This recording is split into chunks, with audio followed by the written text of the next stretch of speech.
नमस्कार, फिर पैसा बोलता है में आपका स्वागत है। मैं आनंद श्रीनिवासन। आज मार्केट जब मैं बात करने के लिए तैयार हो रहा था 300 पॉइंट नीचे है और बैंक निफ्टी भी बड़ी गिरावट है। सेंसेक्स भी गिर रही है, लेकिन सुबह जब मार्केट खुला तो नीचे ऊपर जा रहा था। तो बहुत लोगों के लिए डिसअपॉइंटमेंट ये था कि वो एक्सपेक्ट कर रहे थे जब खुले ही मार्केट नीचे गिर जाएगी। 400 पॉइंट गिरी, लेकिन बाउंस बैक होकर ऊपर चली गई। लेकिन जब मैं भाई के साथ कॉफ़ी पी रहा था, मैंने उनको बोला कि ये फ़ॉल्स जंप है, क्योंकि निफ्टी और सेंसेक्स अपोज़िट डायरेक्शन में जा रहे हैं और ये मार्केट जल्दी करेक्ट हो जाएगी। और जैसा मैंने कहा वैसा ही हुआ, मार्केट नीचे गिर गई। अभी तक एंड ऑफ डे तक क्या होगा हमें पता नहीं, लेकिन पिछले 2 दिनों में सारे मार्केट्स प्रेशर में हैं। कल अमेरिका पॉजिटिव क्लोज हुआ, लेकिन बहुत देर के लिए नेगेटिव था। एक समय लगभग 16,000 तक पहुंच गया नैस्डैक, उसके बाद उधर से रिकवर हुआ। लेकिन ये रिकवरी टेम्परेरी है, क्योंकि ट्रंप अड़े रहे हैं कि वो टैरिफ लगाएंगे। सो 2 टैरिफ आज नहीं, कल रात ही अमेरिका में टैरिफ लगेगी। इसीलिए अनसर्टेनिटी बहुत ज़्यादा है। हमें 5-10 दिन लगेंगे ये पता लगाने किस पे टैरिफ लग रहा है, और उसके बाद कुछ देर के लिए वेट करना पड़ेगा कि रिजल्ट कैसे अफेक्ट हो रहे हैं। तो जुलाई तक ये अनसर्टेनिटी रहेगा। इस अनसर्टेनिटी के मध्य में ये भी अनसर्टेनिटी होगा कि अमेरिका में दाम बढ़ेंगे। अमेरिका में दाम बढ़ने से जेरोम पाउल रेट को कट करने की कोशिश कर रहे थे, वो तो नहीं होने वाली है। तो ये अमेरिका में रेट फ्लैट होगा, और अगर इन्फ्लेशन बहुत ज़्यादा बढ़ गई तो अमेरिका में रेट को बढ़ाने से कोई चांस नहीं है, रेट को इंक्रीज़ करना पड़ेगा। लेकिन ऑलरेडी अमेरिकन इकॉनमी प्रेशर में है, अगर फेड रेट को इंक्रीज़ करती है तो अमेरिका रिसेशन में चला जाएगा। तो ये cat on the wall situation है, और ट्रंप इस सारे नोन कन्वेंशंस को ब्रेक कर रहे हैं। कल सुबह जापान में अच्छा खरीदारी करने का मौका मिला, रात को यूएस में अच्छा मौका मिला। हमने कुछ अच्छे ऑटो स्टॉक्स कंसिडर किए हैं। इसमें टोयोटा, होंडा मोटर और जैसे स्टॉक्स भी हैं, और होंडा मोटर्स बहुत अच्छी वैल्यूएशन में मिल रही है। भारत में हमने स्टॉक्स को, ऑटो स्टॉक्स को कंसिडर नहीं किया है कि और प्रेशर में आ सकती है। इम्पैक्ट अभी तक फुल नहीं है, और भारत से फुल ऑटो बाहर नहीं जाती है।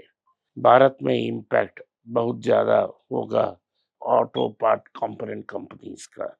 ये सब छोटे कंपनीज हैं, और इम्पैक्ट पता लगाने में देर लगेगा। इसको स्टेव ऑफ करने के लिए हमारे कॉमर्स सेक्रेटरी ने अनाउंस किया है, शायद ये हो जाए कि भारत यूएस से जो ऑटो कंपोनेंट्स आ रहे हैं उसको सबको ड्यूटी फ्री कर दें। अगर ऑटो कंपोनेंट्स ड्यूटी फ्री है, हमारा एक्सपोर्ट्स भी ड्यूटी फ्री हो जाए। क्या ट्रंप इसके लिए रेडी होंगे हमें पता नहीं।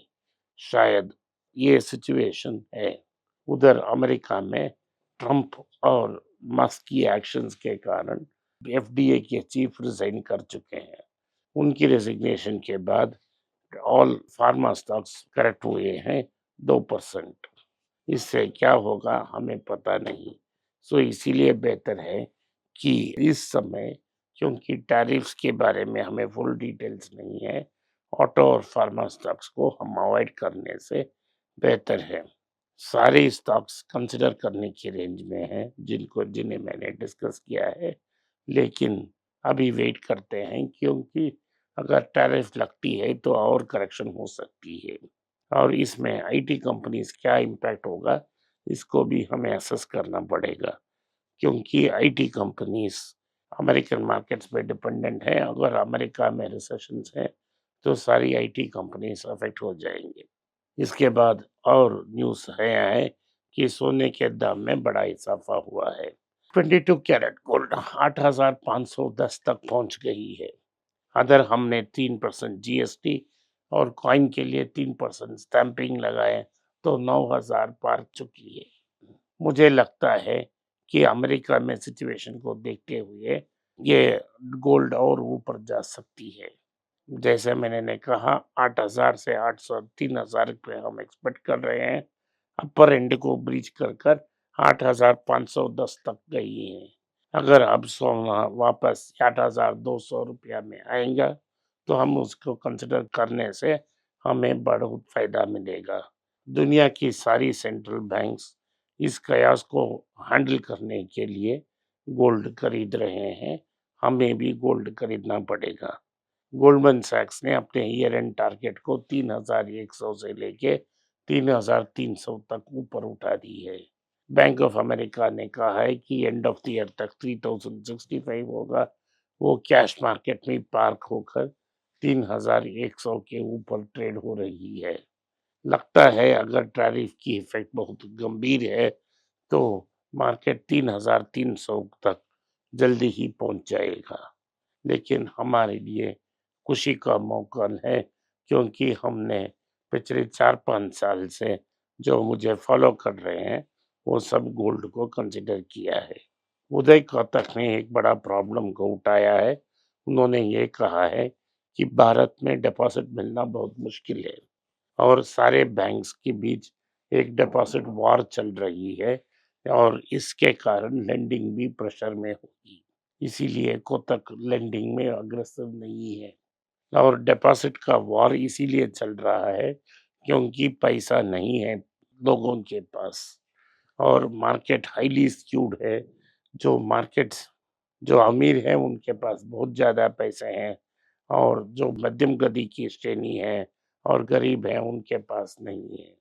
और दूसरी बात है कि लोग सोने और म्यूचुअल फंड्स की तरफ भी रुचि दिखा रहे हैं, इसीलिए बहुत प्रेशर में है बैंक्स।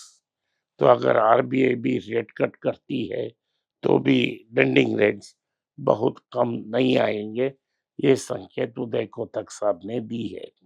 अगली न्यूज़ है इंडसइंड बैंक के बारे में। उन्होंने हाईली रेटेड अपनी कॉर्पोरेट लोन बुक से 10,000 करोड़ बेचकर लगता है एचडीएफसी बैंक और फेडरल बैंक ने इन दोनों को खरीदा है और इस 10,000 करोड़ को इंजेक्ट किया है इंडसइंड बैंक में। मैंने आपको पहले ही बोल दिया है कि सर्टिफिकेट ऑफ डिपॉजिट से 10,000 करोड़ उन्होंने रेज की है। तो ये सारे रेजिंग इसीलिए कर रहे हैं क्योंकि अपनी लिक्विडिटी को स्ट्रेंथन कर रहे हैं। जब फाइनल क्वार्टर रिजल्ट्स आएगा तो लोग एक्सपेक्ट कर रहे हैं कि 2,000 करोड़ का नुकसान दिखाया जाएगा और मार्जिनली प्रॉफिटेबल होगा इंडसइंड बैंक। अगर कोई रन ऑन द बैंक आएगा तो इसके लिए पैसा को सेफ रखा गया है। आज सुबह इंस्टेंटली इंडसइंड बैंक 4% ऊपर गई थी।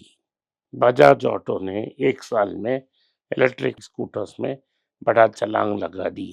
एक जमाने में राहुल बजाज के बेटे राजीव बजाज ने स्कूटर बनाना बंद कर दी और चेतक को रिटायर कर दिया था। लेकिन क्योंकि इलेक्ट्रिक स्कूटर मार्केट बहुत तेजी से उभर रही है, उन्होंने इलेक्ट्रिक स्कूटर का ऐलान एक साल पहले लॉन्च की। उन्होंने बहुत देर से ये प्रोडक्ट लॉन्च की, लेकिन हिंदी में देर आए तो दुरुस्त आए, वैसा ही हुआ है और टॉप 1, 2, 3 पोजीशन में बजाज ऑटो पहुंच चुकी है।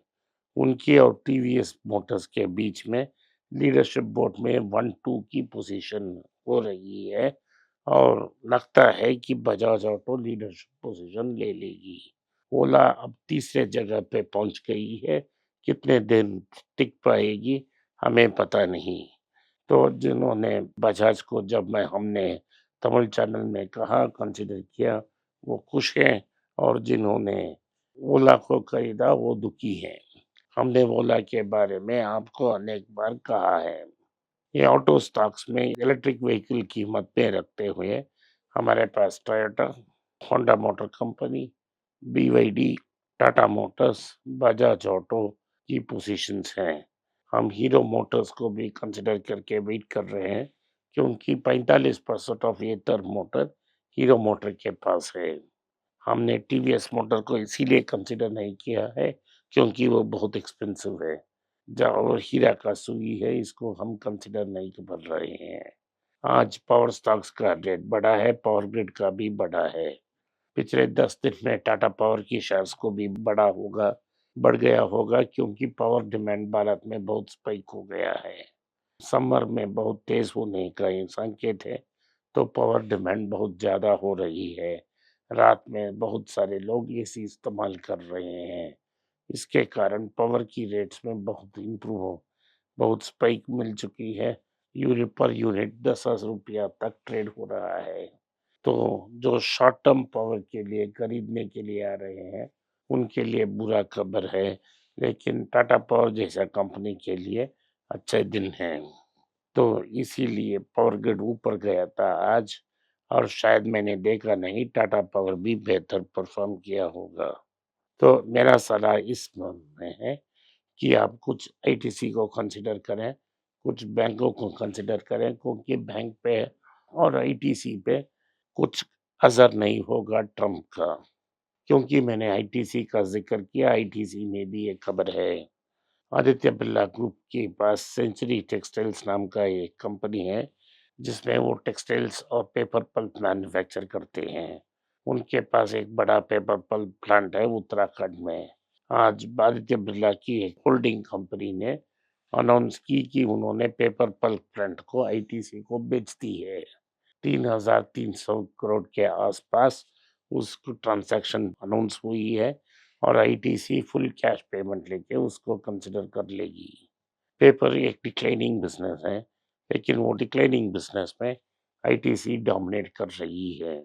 तो इसीलिए आईटीसी का पोजीशन बहुत स्ट्रांग हो रहा है, और क्योंकि वो कैश रिच हो रहा है, जो डिवेस्ट करना है स्टॉक को, वो सबको आईटीसी कंसिडर कर रही है। तो आईटीसी का पोजीशन पेपर में और मजबूत हो गया है। आज के लिए इतना ही। आपने इस पॉडकास्ट को सुना, इसके लिए मैं आपका आभारी हूँ। इस वीडियो को अपने दोस्त और रिश्तेदार के पास भेजें और उनको देखने की आग्रह करें। नमस्कार, धन्यवाद, जय हिंद।